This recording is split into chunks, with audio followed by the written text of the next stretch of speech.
रात के करीब 12 बजे समुद्र से 3 जलपरियां बाहर निकली और वहां से भागने लगी। उनके पीछे एक काली परी भी उड़ रही थी। जल्दी जल्दी चलो, हमें अपनी ये जादुई छड़ी उस काली जलपरी से छुपानी होगी, वरना इस दुनिया का सर्वनाश हो जाएगा। लेकिन वो काली परी तो हमारे पीछे ही पड़ गई है, आखिर हम चले भी तो चले कहाँ? ऐसा करते इस घने जंगल के अंदर घुस जाते हैं, इसमें कोई गुफा होगी, उसी गुफा में हम लोग चले जाएंगे। तीनों उस काली परी को चकमा देकर जंगल के अंदर किसी गुफा में घुस गई। ये तीनों कहाँ चली गई? खुद को जादुई जलपरियां कहती हैं और मुझसे डर गई। मुझे किसी भी कीमत पर उनकी जादुई छड़ी चुरानी होगी और उसके बाद मैं इस पूरे संसार पर राज करूंगी, सबको अपना गुलाम बना लूंगी। काली परी उन्हें इधर उधर आसमान में ढूंढती रही पर वो कहीं नहीं मिली। दूसरी तरफ तीनों जलपरियां एक गुफा के अंदर थी। हम लोग ज्यादा देर तक उस काली परी से नहीं छुप सकते, वो हमें किसी न किसी तरह ढूंढ ही निकालेगी। ऐसा करते इस जादुई छड़ी को हम एक बच्ची के रूप में बदल देते हैं। हाँ, ये सही रहेगा बहन। दोनों चुपके से बाहर निकली। बाहर निकलकर तीनों ने उस जादुई छड़ी को जमीन पर रखा और अपने जादू से उसे एक छोटी सी प्यारी बच्ची बना दिया। तभी अचानक आसमान में काली परी उन्हें चमकती हुई दिखाई दी। मुझे लगता है काली परी हमारे पास पहुंचने वाली है। तीनों परियां उस बच्ची को छोड़कर वहां से भाग गई। थोड़ी दूर पर एक नदी थी और नदी के अंदर ही वो तीनों समा गई। अभी तो ये तीनों यही कहीं भटक रही थी, अचानक कहाँ चली गई? आखिर कब तक बचोगी तुम तीनों मुझसे? वो छोटी सी बच्ची उसी जंगल में पड़ी रही। सुबह सुबह एक गरीब किसान वहाँ लकड़ी काटने आया तो उसकी नजर उस बच्ची पर पड़ी। कितनी प्यारी बच्ची है ये। कौन इतनी प्यारी बच्ची को यहाँ छोड़कर चला गया? जब पाल नहीं सकते तो पता नहीं पैदा ही क्यों कर लेते। मोहन ने उस बच्ची को अपनी गोद में ले लिया। गोद में आते ही वो मुस्कुराने लगी। कितनी प्यारी मुस्कुराहट है इसकी मुस्कुराहट से तो मैं अपने सारे दुख दर्द भूल गया। मैं इसे ममता के पास लेकर जाता हूँ, वो बहुत खुश हो जाएगी। मोहन अपना सारा काम धंधा छोड़कर उस बच्ची को अपनी झोपड़पट्टी के अंदर ले आया। ये किसकी बच्ची उठा लाए तुम? बच्चा चोर बन गए तुम बच्चे की चाह में। ममता, हमारी कोई संतान नहीं है, इस बात का असर तुम्हारे दिमाग पर हो गया है। कैसी पागलों वाली बातें कर रही हो? ये बच्ची मुझे जंगल में पड़ी मिली, न जाने कौन छोड़ गया था इसे। अच्छा, कितनी प्यारी बच्ची है ये, लाओ मुझे दो। ममता ने उसे अपनी गोद में ले लिया। दोनों पति पत्नी उस बच्ची के साथ खेलने लगे। वो बच्ची भी खुश थी। कहते हैं ऊपर वाला जब देता है तब छप्पर फाड़ कर देता है। ये तो बिल्कुल परी लग रही है, इसकी आंखें तो देखो। हाँ ममता, मुझे भी कुछ अजीब लग रहा है। एक अनजान आदमी की गोद में आकर इस बच्ची को रोना चाहिए। ये बेचारी वहाँ अकेले जंगल में पड़ी थी, फिर भी मुस्कुरा रही थी। मुझे तो लगता है ये किसी परी की संतान है।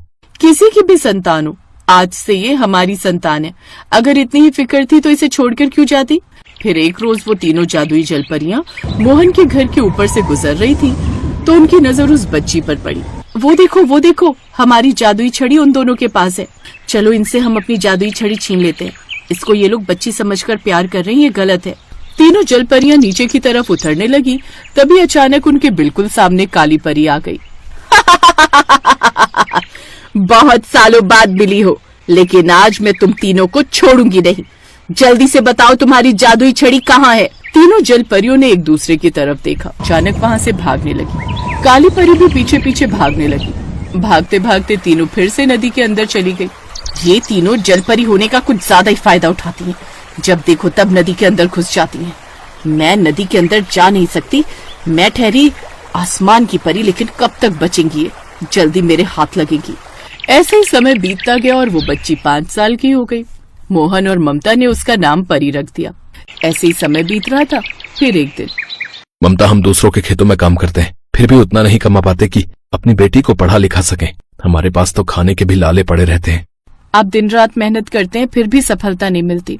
परी ने उन लोगों की बातें सुन ली। परी बेटा, तुम जाकर बाहर खेलो, मैं तुम्हारे पापा से कुछ बातें कर रही हूँ। मुझे पता है आप दोनों क्या बातें कर रहे हो। देखते ही देखते परी की आंखों से एक पीले रंग की रोशनी बाहर निकलने लगी। उसकी आंखों से सोने के सिक्के झड़ने लगे। देखते ही देखते उनका घर सोने का महल बन गया। उनके घर में ढेर सारा धन इकट्ठा हो गया। दोनों के कपड़े किसी राजा रानी की तरह बन गए। ममता और मोहन के गले में सोने चांदी के आभूषण आ गए।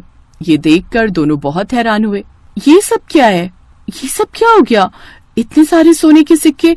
मुझे तो पहले ही लगा था कि हमारी बेटी साधारण नहीं है। हमें अपनी बेटी को छुपा कर रखना होगा, वरना किसी गलत हाथों में लग गई तो लोग इसका फायदा उठाएंगे। बेटी तू हमें छोड़कर कभी जाएगी तो नहीं ना? पापा, मैंने जब से होश संभाला है आप दोनों को ही अपने माता पिता के रूप में देखा है, इसलिए आप लोग परेशान मत होइए। आप दोनों ही मेरे माँ बाप हैं। आपको छोड़कर मैं कहीं नहीं जाने वाली, लेकिन आज के बाद आपकी सारी समस्याएं खत्म। उन लोगों की ये सब बातें आसमान से काली परी ने सुन ली। उसे उस पर शक हुआ, ये बच्ची किसी इंसान की बच्ची तो लगती नहीं, जरूर कोई ना कोई झोल है, पता करना होगा। काली परी नदी के किनारे एक पेड़ पर छुपकर बैठ गई। रात में तीनों जलपरियां नदी से बाहर निकली। अच्छा हुआ हमने अपनी जादुई छड़ी को एक इंसान की बच्ची के रूप में बदल दिया था, जो कि अब उस किसान के पास पूरी तरह सुरक्षित है। हाँ, लेकिन बहुत दिनों से हमें काली परी कहीं दिखाई नहीं दी। चलो चलकर उस बच्ची को फिर से जादुई छड़ी के रूप में बदल देते हैं और अपने पास ले आते हैं। सही कह रही हो बहन। तीनों जलपरियां उड़ते हुए उसी किसान के घर पहुंची और उनका दरवाजा खटखटाने लगी। वो घर अब सोने का महल था। आप तीनों तो देखने में जलपरी लग रही हैं। हाँ, हम तीनों जलपरियां हैं। जिसको तुम अपनी बेटी समझ रहे हो वो हमारी जादुई छड़ी है। हमने अपने जादू से उसे इंसानी बच्चा बना दिया था क्योंकि उसे खतरा था। अब हम उसे लेने आए हैं। देखिए, मुझे नहीं पता कि आपने अपनी जादुई छड़ी से इस बच्ची को बनाया या कैसे बनाया, लेकिन अब ये हमारी बेटी है। आप इसे नहीं ले जा सकती। चाहो तो ये राजमहल, धन दौलत सब कुछ छीन लो, लेकिन हमारी बेटी को हमसे अलग मत करो। परी, ये दोनों तुम्हारे माँ बाप नहीं है, बल्कि हम तीनों तुम्हारी माँ हैं। दरअसल तुम एक जादुई छड़ी हो। तुम्हें अपने पुराने रूप में वापस आना होगा और हमारे साथ चलना होगा। इतने में पीछा करते करते वहाँ पर काली परी पहुँच गई। जिसका मुझे सालों से इंतजार था वो आज मिल ही गई। परी बेटा, आज के बाद तुम मेरे साथ रहोगी, फिर मैं पूरी दुनिया पर कब्जा कर लूंगी। तुम सब लोग आपस में ही फैसला कर लो कि मुझे किसके साथ रहना है, किसके साथ नहीं। कोई मुझसे भी तो पूछ लो। तुम्हारी अब यहाँ एक नहीं चलने वाली बेटी। देखो मेरा कमाल। काली परी ने अपने जादू से मोहन की बेटी परी को चारों तरफ से रस्सी से बांध दिया। शायद तुम भूल गई, जो जादू तुम यहाँ दिखा रही हो उसी जादू में मैं अपनी जिंदगी बिता रही हूँ। मैं खुद जादुई छड़ी हूँ। अब तुम देखो मेरा कमाल। परी ने जादू से सबसे पहले खुद को आजाद किया और उसके बाद काली परी को बंदी बना दिया। रुको रुको, ये तो कुछ भी नहीं। अब मैं तुम्हें इस अस्तित्व से ही गायब कर देती हूँ। बहुत परेशान कर रखा है तुमने सबको।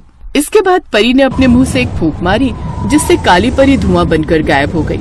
जो काम आज तक हम जल परियां नहीं कर पाई वो काम तुमने कर दिया बेटा। अब मजबूरन हमें तुम्हें फिर से जादुई छड़ी बनाकर अपने साथ ले जाना होगा। मैं अपने माँ बाप को छोड़कर नहीं जा सकती। परी ने जादू से एक जादुई छड़ी प्रकट की और उन तीनों जल परियों को दे दिया। ये लो अपनी जादुई छड़ी। अब मैं एक साधारण लड़की बन गई हूँ। ठीक है बेटा, अब तुम इनके साथ रह सकती हो।